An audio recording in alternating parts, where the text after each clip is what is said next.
Pencatatan dan perhitungan dana kas kecil. Pencatatan transaksi kas kecil dapat dilakukan dengan dua metode. Yang pertama, metode dana tetap atau impress method, dan yang kedua dengan metode dana tidak tetap atau fluctuation method. Konsep pencatatan dana kas kecil dengan metode dana tetap atau impress method yaitu metode dana tetap adalah metode yang mengalokasikan jumlah dana kas kecil yang tetap selama periode tertentu. Misalnya, jika perusahaan mengalokasikan 1 juta rupiah untuk dana kas kecil selama 1 bulan, maka jumlah tersebut akan tetap sama selama 1 bulan dan akan dicatat secara terpisah dari dana lainnya. Dalam metode dana tetap, besarnya kas kecil selalu tetap sebesar dana kas kecil yang telah ditentukan berdasarkan surat keputusan manajemen.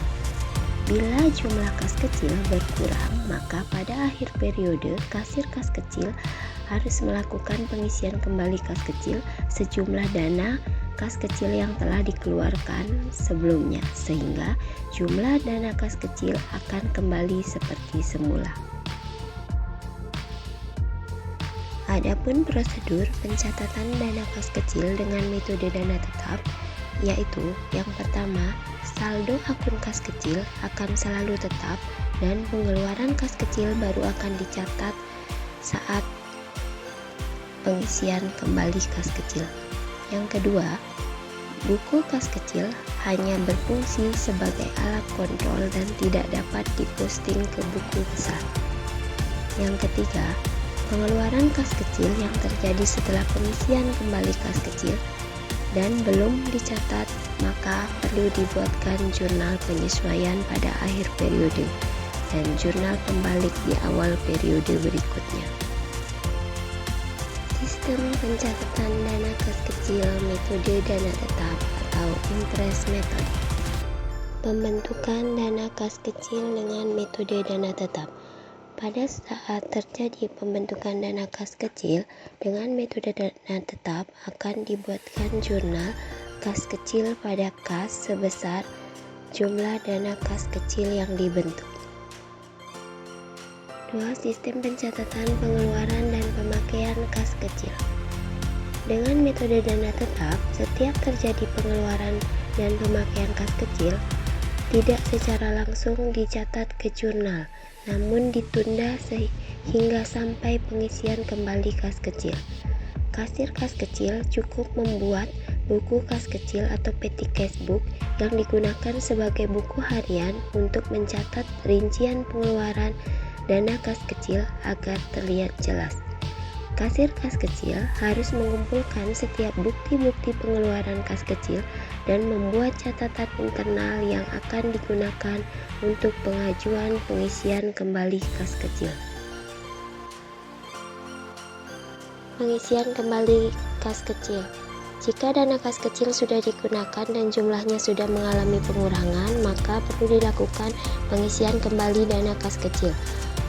Dengan metode dana tetap, jurnal yang digunakan untuk mencatat pengisian kembali kas kecil yaitu dengan mendebet jumlah beban-beban yang telah dikeluarkan di sisi debit sebesar jumlah pengeluarannya, pada kas di sisi kredit sebesar jumlah beban yang telah dikeluarkan. Pencatatan kas kecil dengan metode dana tidak tetap atau fluctuation method. Metode dana tidak tetap adalah metode yang mengalokasikan dana kas kecil berdasarkan kebutuhan. Pada metode dana tidak tetap, jumlah dana kas kecil berubah-ubah atau tidak tetap setiap periode. Prosedur pencatatan dana kas kecil dengan metode dana tidak tetap. Pertama, saldo akun kas kecil selalu berubah-ubah dan setiap terjadi pengeluaran kas kecil langsung dicatat ke jurnal atau buku pengeluaran kas kecil. Yang kedua, buku kas kecil berfungsi sebagai dasar untuk pembukuan ke rekening-rekening buku besar. Yang ketiga, pengisian kembali dapat dilakukan sebesar jumlah yang sama atau lebih besar atau lebih kecil seperti pada saat pembentukan tanpa memperhatikan berapa kas kecil yang sudah dikeluarkan. Sistem pencatatan dana kas kecil dengan metode dana tidak tetap atau fluctuation method. Yang pertama, pembentukan kas kecil dengan metode dana tidak tetap. Pada saat terjadi pembentukan dana kas kecil dengan metode tidak tetap, dicatat ke dalam jurnal kas kecil pada kas sejumlah dana kas kecil yang dibentuk. Yang kedua, pengeluaran dan pemakaian kas kecil dengan metode dana tidak tetap. Dalam metode dana tidak tetap, setiap terjadi transaksi pengeluaran atau pemakaian dana kas kecil akan langsung dicatat ke jurnal sejumlah beban yang telah dikeluarkan. Jurnal pada saat pemakaian dana kas kecil yaitu beban-beban didebit pada kas kecil, dikredit sejumlah pengeluaran yang dilakukan. Yang ketiga, pengisian kembali dana kas kecil. Pada metode dana tidak tetap,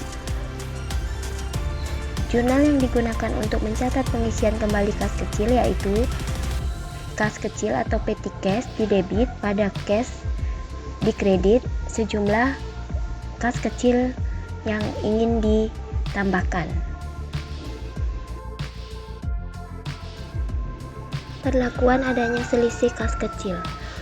Selisih kas kecil adalah selisih antara kas menurut catatan dengan kas yang ada menurut perhitungan fisik. Adapun selisih kas yang terjadi karena berbagai hal seperti berikut ini. Yang pertama, kehilangan akibat kekeliruan saat transaksi pertukaran, misalnya kesalahan saat memberikan uang kembalian. Yang kedua, jumlah uang yang diterima atau dikeluarkan lebih besar atau lebih kecil dari jumlah uang yang seharusnya dicatat.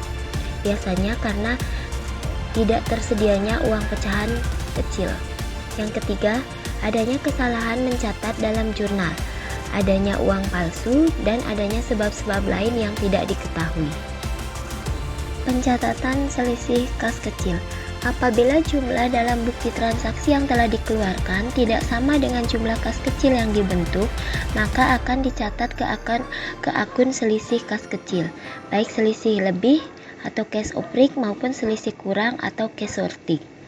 Perlakuan terhadap selisih kas kecil pada akhir periode adalah jika selisih kas lebih dianggap sebagai pendapatan di luar usaha dan jika selisih kas kurang dianggap sebagai kerugian atau beban di luar usaha. Pencatatan selisih lebih kas kecil atau cash operik. Cash operik adalah saldo buku kas yang lebih kecil daripada uang tunai atau uang fisik yang sebenarnya. Pencatatan selisih lebih pada kas kecil yaitu dicatat pada jurnal kas kecil pada selisih kas sebesar jumlah selisih kas yang terjadi. Pencatatan selisih kurang kas kecil atau cash sorting. Cash sorting adalah saldo buku kas yang lebih besar daripada uang tunai atau uang fisik yang sebenarnya. Jika terjadi selisih kurang kas kecil, maka akan dicatat ke dalam jurnal selisih kas pada kas kecil sebesar selisih kas yang terjadi. Nah, selisih kas di sini diperlakukan sebagai beban atau kerugian yang dialami oleh perusahaan. Mutasi dana kas kecil yang terjadi di perusahaan itu harus dicatat di petty cash book mulai dari transaksi penerimaan atau pembentukan kas kecil, transaksi pengeluaran kas kecil, serta transaksi pengisian kembali kas kecil, sehingga akan diketahui pada akhir periode berapa saldo kas kecil yang dimiliki oleh perusahaan tersebut. Selain mencatat di petty cash book, mutasi dana kas kecil yang terjadi juga harus dicatat di memorial jurnal atau di petty cash jurnal, tergantung atau disesuaikan dengan metode pencatatan kas kecil yang dipilih oleh perusahaan, apakah menggunakan metode dana tetap atau menggunakan metode dana tidak tetap. Dan untuk format jurnal umum atau petty cash jurnal yang digunakan itu sama dengan format jurnal umum pada umumnya, yaitu terdiri dari kolom date, description, referensi, dan kolom debit serta kolom kredit. Demikian penjelasan materi pencatatan dan perhitungan dana kas kecil baik dengan metode dana tetap maupun metode dana tidak tetap. Terima kasih.